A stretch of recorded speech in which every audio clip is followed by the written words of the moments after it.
ओम शांति। अमृत वेले का महत्व और बाप दादा की शिक्षाएं। अमृत वेले प्राप्ति की वेला।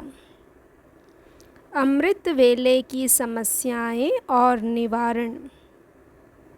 अशरीरीपन का व पावरफुल स्टेज का अनुभव ना होना। बुद्धि की स्थूलता को मिटाओ। रूहानी ड्रिल करो। आज अमृत वेले बाप दादा बच्चों की ड्रिल देख रहे थे। ड्रिल करने के लिए समय की सीटी पर पहुंचने वाले नंबरवार पहुंच रहे थे। पहुंचने वाले काफ़ी थे, लेकिन 3 प्रकार के बच्चे देखे। एक थे समय बिताने वाले, दूसरे थे समय निभाने वाले, तीसरे थे स्नेह निभाने वाले। हर एक का पोज अपना अपना था। बुद्धि को ऊपर ले जाने वाले बाप समान बन मिलन मनाने वाले कम थे। रूहानी ड्रिल करने वाले ड्रिल करना चाहते थे, लेकिन कर नहीं पा रहे थे। कारण क्या होगा? जैसे आजकल स्थूल ड्रिल करने के लिए भी हल्कापन चाहिए, मोटापन नहीं चाहिए।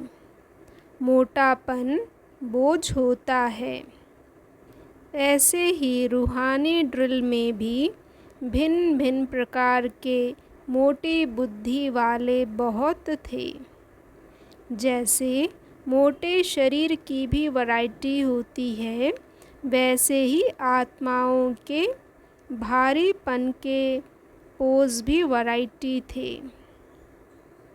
अगर अलौकिक कैमरा से पोज निकालो व शरीर व शीश महल में यह वैरायटी पोज देखो तो बड़ी हंसी आए। जैसे आपकी दुनिया में वैरायटी पोज का खूब हंसी का खेल दिखाते हैं ना। बहुत ऐसे भी थे जो मोटेपन के कारण अपने को मोड़ना चाहते भी मोड़ नहीं सकते। ऊपर जाने के बदले बार बार नीचे आ जाते थे।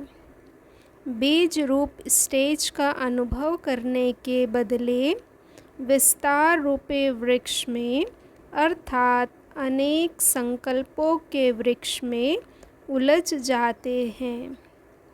रूहान करने बैठते हैं, लेकिन रूहान के बदले स्वयं की व अन्य आत्माओं की शिकायतों की पूरी फाइल खोल कर बैठते हैं चढ़ती कला का अनुभव करने के लिए। लेकिन बाप दादा को बहानेबाजी की कलाएं बहुत दिखाते हैं। बाप दादा के आगे बोझ उतारने की बजाय बाप की श्रीमत के प्रमाण ना चलने के कारण अनेक प्रकार की अवज्ञाओं का बोझ अपने ऊपर चढ़ाते रहते हैं।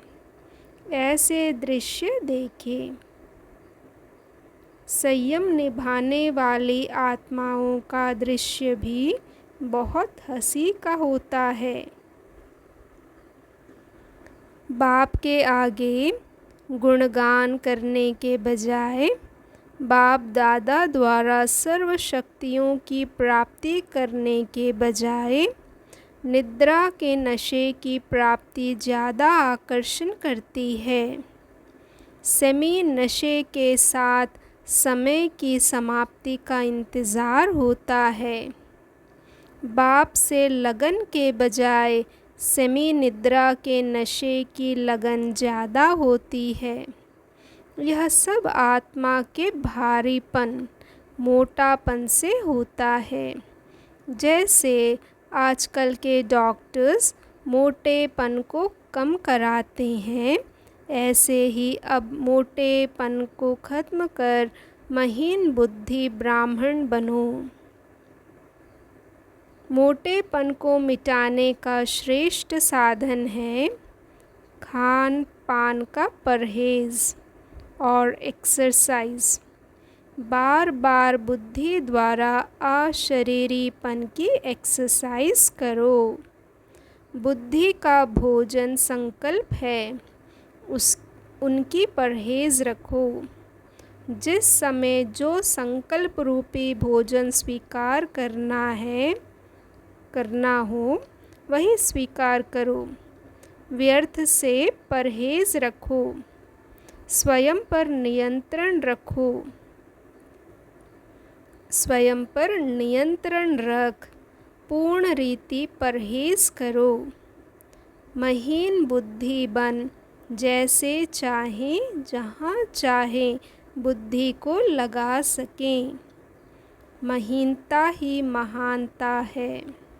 जैसे शरीर की रीति से हल्कापन पर्सनालिटी है, वैसे बुद्धि की महीनता व आत्माओं का हल्कापन ब्राह्मण जीवन की पर्सनालिटी है।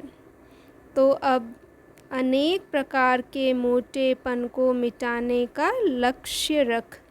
स्वयं को फरिश्ता अर्थात हल्का बनाओ। अपने को लक्ष्य दो। खुली हवा में बैठो।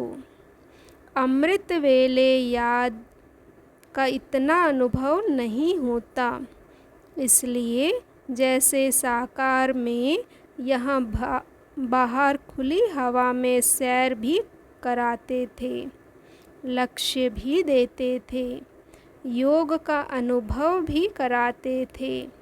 जैसे शुरू में तुम अलग अलग जाकर बैठते थे सागर के किनारे, कोई कहाँ जाकर बैठते थे, ऐसे प्रैक्टिस करो।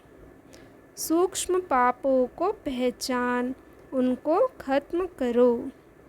आजकल मेजॉरिटी महारथी कहलाने वाले भी अमृत वेले की रूहान में कंप्लेंट करते व प्रश्न पूछते हैं कि पावरफुल स्टेज जो होनी चाहिए वह क्यों नहीं होती, थोड़ा समय वह स्टेज क्यों रहती है। इसका कारण यह सूक्ष्म पाप है जो बाप समान बनने नहीं देते हैं। जैसे 5 विकारों के वश किए हुए कर्म विकर्म या पाप कहे जाते हैं। यह है पापों का मोटा रूप। ऐसे ही महीन पुरुषार्थ अर्थात महारथी के सामने 5 तत्व अपनी तरफ भिन्न भिन्न रूप से आकर्षित कर महीन पाप बनाने के निमित्त बनते हैं। 5 विकारों को समझना और उनको जीतना सहज है, लेकिन 5 तत्वों के आकर्षण से परे रहना यह महारथियों के लिए विशेष पुरुषार्थ है। जब इन 10 को जानकर इन्हों पर विजय प्राप्त करेंगे, तब ही सच्चा दशहरा होगा। विजयदशमी इस स्थिति का है, यादगार है। विजयदशमी इस स्थिति का ही यादगार है। ओम शांति। शुक्रिया बाबा, शुक्रिया।